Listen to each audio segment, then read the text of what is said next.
اعوذ باللہ من الشیطان الرجیم بسم اللہ الرحمن الرحیم رب اشرح لی صدری ویسر لی امری واحلل عقدۃ من لسانی یفقہوا قولی۔ عزیز طلباء، آج ہمارا یہ جو لیکچر ہے حدیث رسول صلی اللہ علیہ وسلم قرآن مجید کی نظر میں، یہ بھی احادیث مبارکہ کا وہ جو ہمارا حصہ ہے سلیبس کا، اس حوالے سے ہے۔ حدیث رسول صلی اللہ علیہ وسلم کی اسی حیثیت کو واضح کرنے کے لیے قرآن مجید میں ارشاد ہے کہ وما ینطق عن الہویٰ ان هو الا وحی یوحیٰ، یعنی رسول اللہ صلی اللہ علیہ وسلم اپنی مرضی اپنے جی سے نہیں بولتے، وہ بس اللہ کے پاس سے آئی ہوئی وحی ہوتی ہے۔ ایک اور جگہ ارشاد فرمایا ما آتاکم الرسول فخذوہ وما نہاکم عنہ فانتہوا، یعنی جو تمہیں رسول اللہ صلی اللہ علیہ وسلم عطا کریں دیں اسے لے لو، اور جس چیز سے روک دیں اس سے رک جاؤ۔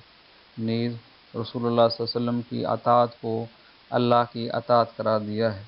جیسے قرآن مجید کی یہ آیت مبارکہ ہے من یطع الرسول فقد اطاع اللہ، جس نے رسول کی اطاعت کی اس نے گویا اللہ کی اطاعت کی۔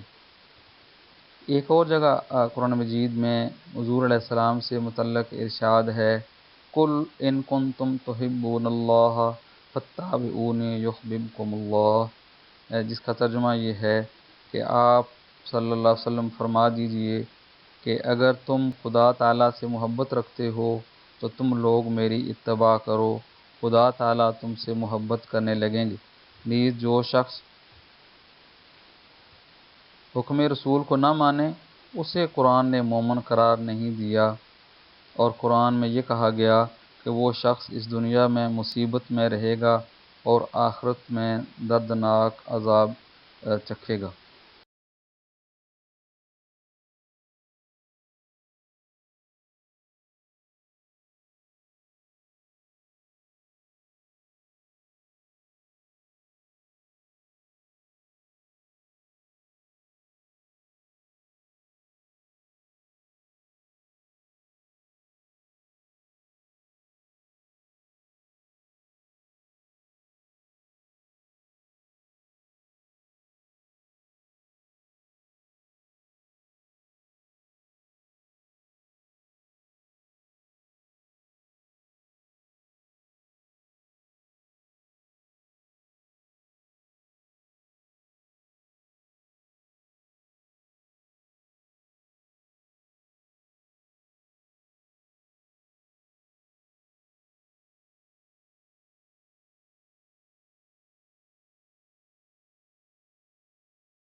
عزیز طلباء، یہ جو آپ کے سامنے سلائیڈ ہے اس میں بھی قرآن مجید کی آیت مبارکہ ہے جس میں اللہ تعالیٰ نے اپنے رسول کے اوپر قرآن مجید نازل کیا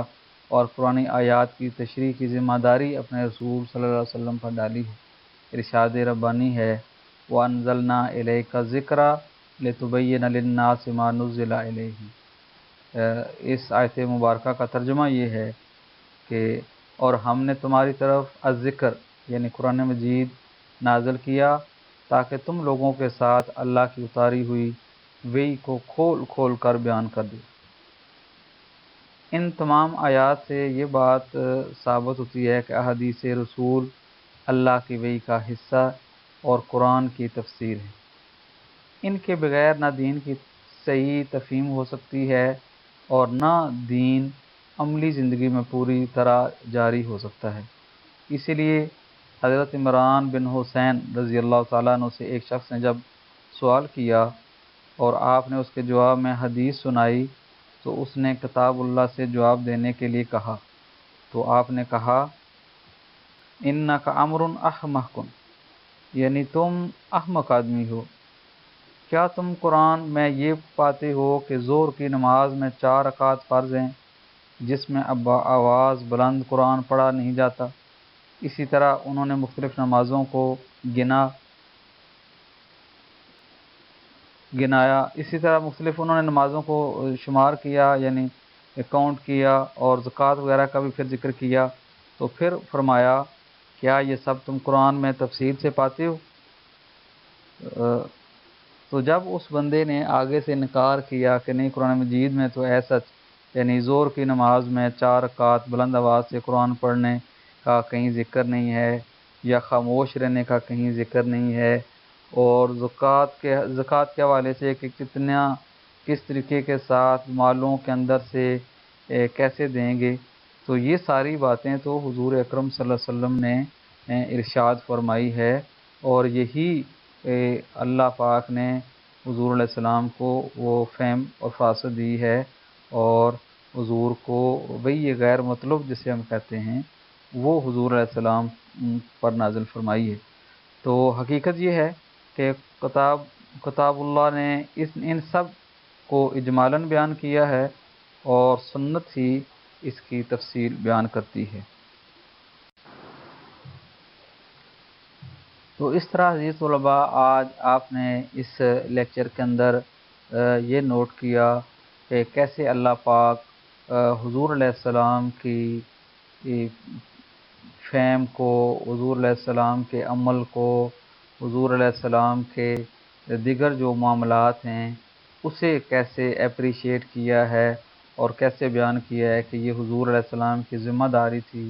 کہ وہ قرآن مجید کو جو اللہ تعالیٰ نے ان کے طرف وحی کی ہے کھول کر واضح طریقے کے ساتھ اور عام لوگوں کو عملی طریقے سے سمجھائیں۔ تو یہ آج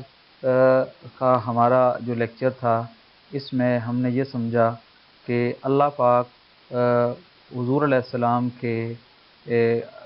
قول کو، فعل کو اور تقریر کو کیسے پروٹیکٹ کرتا ہے اور کیسے بیان کرتا ہے۔ تو آپ کے یہ سلائیڈز کا دیکھنا سننا اللہ پاک ہمارے لیے اور آپ کے لیے دین کی سمجھ کا ذریعہ بنائے۔ وآخر دعوانا ان الحمد للہ رب العالمین۔ تھینک یو، بہت بہت شکریہ۔